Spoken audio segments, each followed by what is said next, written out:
ভাবুন তো, ফুটবল ইতিহাসে এমন একজন খেলোয়াড় আছে যার ট্রফির সংখ্যা গুনতে গুনতে শেষ হয়ে যায় তার ক্যারিয়ারের গল্প। তিনি আর কেউ নন, তিনি হচ্ছেন লিওনেল মেসি। ক্যারিয়ারে এখন পর্যন্ত মেসির ঝুলিতে এসেছে 47টি দলগত শিরোপা। আর এর মধ্যে আছে বিশ্বকাপ, কোপা আমেরিকা, 4টি চ্যাম্পিয়ন্স লিগ, লা লিগার 10টি শিরোপা। আর ইন্টার মায়ামির হয়ে জিতেছেন leagues cup, supporters and shield এবং 2025 সালের MLS কাপ। মেসির ট্রফি ক্যাবিনেটে নতুন শিরোপা যোগ হওয়ার অপেক্ষা যেন শেষই হচ্ছে না। 2025 সালে ইন্টার মায়ামিকে MLS কাপ জেতানোর পর মেসি আবারও প্রমাণ করেছেন বয়স শুধু তার জন্য একটি সংখ্যা। আর এবার 2026 মৌসুমে মেসির সামনে রয়েছে আরও একটি শিরোপা জয়ের সুযোগ। যদিও লিগস কাপ থেকে ইন্টার মায়ামি ইতিমধ্যেই বিদায় নিয়েছে, তবুও মৌসুমের লড়াই এখানেই শেষ নয়। সবচেয়ে বড় কথা, মেসি এখনও MLS এর লড়াইয়ে আছেন।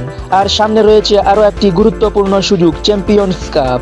অর্থাৎ ট্রফি জয়ের ক্ষুধা এখনও শেষ হয়নি লিওনেল মেসির। আজও মাঠে নেমে গোল করেছেন, অ্যাসিস্ট করেছেন, দলকে টেনে নিয়ে যাচ্ছেন।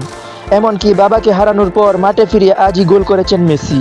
এখন প্রশ্ন একটাই, ক্যারিয়ারের শেষ অধ্যায়ে মেসি কি আরও একটি শিরোপা জিতে ট্রফির সংখ্যাকে আরও উপরে নিয়ে যেতে পারবেন? আপনি কি মনে করেন মেসির ট্রফি জয়ের গল্প কি এখানেই শেষ, নাকি সামনে আরও ইতিহাস অপেক্ষা করছে?